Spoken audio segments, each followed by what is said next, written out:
Le Barça qui affronte le Betis pour le compte de la demi-finale de la Supercoupe d'Espagne. L'avant-match, c'est tout de suite sur Barça Time, les gars. Salut à tous, j'espère que vous allez bien. On se retrouve, comme je vous ai dit dans l'introduction, pour l'avant-match entre le Betis et le Barça. C'est la demi-finale de Supercoupe d'Espagne. Donc c'est un match, juste pour poser le décor, qui aura lieu jeudi à 20h en Arabie Saoudite. Ensuite, on va voir avec quel 11 je partirai demain soir. Et pour terminer la vidéo, on verra mon ressenti sur le match, les gars. Bon, du coup, le Betis, notre adversaire de demain soir, qu'est-ce que ça vaut vraiment? Moi, je trouve vraiment que c'est une équipe solide, les gars, surtout défensivement, puisqu'il possède, entendez-vous bien, la troisième meilleure défense de Ligue 1 avec 13 buts encaissés. Donc là, en 16 matchs, il y a seulement le Villarreal et le Barça, du coup. Nous, on a encaissé que 6 buts, qui font mieux. Cette formation joue en 4-2-3, donc c'est vraiment une équipe joueuse qui aime avoir le ballon. Donc ça va être très très compliqué pour le Barça face à cette équipe des Verdi Blancos, les gars.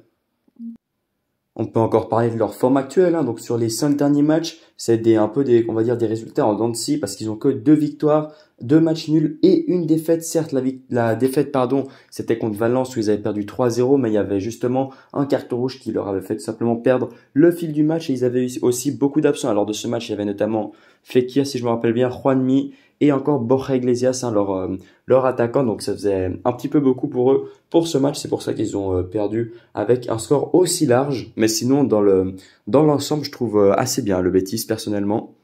Certes, sur leur dernier match aussi, quand ils ont gagné 2-1 contre, c'était le Rayo Vallecano, c'était pas un match incroyable de leur part, mais bon, ils ont su faire la part du travail, notamment avec un Luis Enrique qu'on reparlera tout à l'heure. Il était vraiment en feu lors du match du Rayo, donc voilà, une petite victoire qui a fait du bien le week-end dernier avant de maintenant affronter le Barça, les gars. Et il y a pas longtemps, on vient d'apprendre une perte très très importante pour le Real Betis. C'est leur latéral Alex Moreno qui s'en va du côté de l'Angleterre à Aston Villa pour rejoindre le coach espagnol Unai Emery. Donc c'est vraiment dommage cette perte pour les Verdi Blancos parce que moi personnellement c'est un joueur que j'adorais. En plus il est parti pour même pas très cher si je dis pas de bêtises, 14 millions plus 1 million de variables. Donc c'est vraiment très peu je trouve pour un joueur pareil. Il va manquer l'effectif du Betis. On va voir comment les joueurs vont réagir, comment va affronter Manuel Pellegrini cette absence, donc à voir dans les prochains matchs, les gars. Ensuite, on peut rajouter quoi sur le Betis? C'est une équipe qui joue très très bien au football pour moi, avec des joueurs de très grande classe sur lesquels on reviendra tout à l'heure. Et puis moi, personnellement, je m'ennuie très rarement quand je regarde un match du Betis. Donc faudra voir, ça va être intéressant, faudra faire attention parce que pour moi, ils ont toutes les qualités pour battre le Barça. Donc ça va vraiment être un match très ouvert où les deux équipes vont vouloir se donner à 100% pour remporter cette bataille, les gars. Et bien évidemment, pour aller en finale de cette Super Coupe d'Espagne, parce que ce soir, il y a Valence face au Real, donc à voir qui va passer en finale. Pour moi, j'aimerais bien un petit classico, un petit Real Barça, mais bon, on va voir déjà ce soir ce que fait le Real et demain ce que fait le Barça, les gars.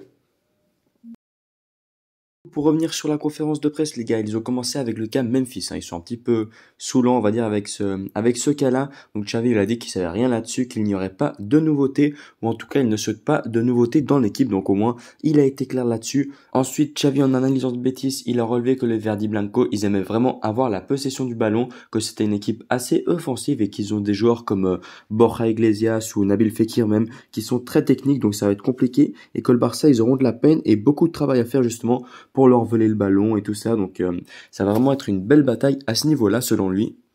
On a un autre journaliste qui a demandé justement l'importance de cette coupe pour le club.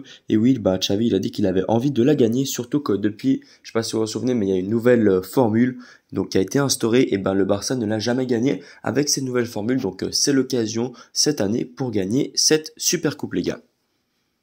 Il a continué à parler du cas Busquets, donc comme quoi c'était un capitaine, c'était vraiment un exemple pour tout le vestiaire, autant pour les joueurs expérimentés que pour les jeunes, et qu'il est toujours très professionnel, et puis surtout, on le remarque quand il est sur le terrain ou pas, donc vraiment un joueur clé selon Xavi. On continue avec une autre question où là on lui a demandé le lieu de cette super coupe, ce qu'il en pensait, donc lui a dit que c'était vraiment bénéfique pour tout le monde tout simplement. Il a terminé en disant qu'en cas de victoire demain, donc en demi-finale et dimanche en finale, ce serait vraiment bien pour la confiance et la suite de la saison. Donc pour lui, c'est un trophée très très important, les gars.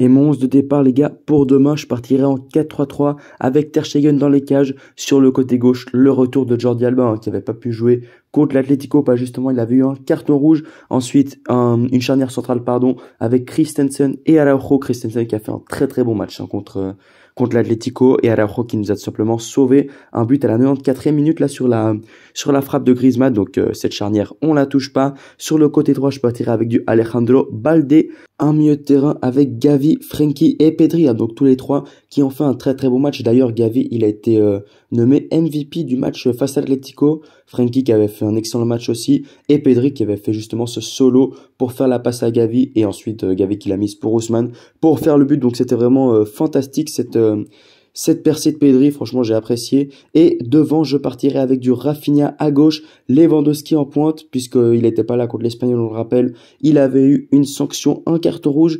Et sur le côté droit on aura du Dembélé pour moi les gars. Un milieu de terrain avec Gavi, Frenkie et Pedri, hein, donc tous les trois qui ont fait un très très bon match. D'ailleurs, Gavi, il a été nommé MVP du match face à l'Atlético. Frenkie qui avait fait un excellent match aussi et Pedri qui avait fait justement ce solo pour faire la passe à Gavi et ensuite Gavi qui l'a mise pour Ousmane pour faire le but. Donc c'était vraiment fantastique cette percée de Pedri, franchement j'ai apprécié. Et devant je partirai avec du Rafinha à gauche, Lewandowski en pointe puisqu'il n'était pas là contre l'Espagnol, on le rappelle, il avait eu une sanction, un carton rouge. Et selon moi sur le côté droit on aura les gars du Ousmane Dembélé. Donc en conclusion de cette vidéo, on aura les deux équipes qui voudront avoir le ballon, hein, selon moi les gars, et aussi deux équipes qui seront surmotivées pour aller en finale et ensuite remporter leur premier titre de la saison. Donc c'est un premier déclencheur hein, de cette nouvelle saison, ou plutôt de cette saison qui est moyennement entamée. Donc on va avoir un match très intéressant selon moi.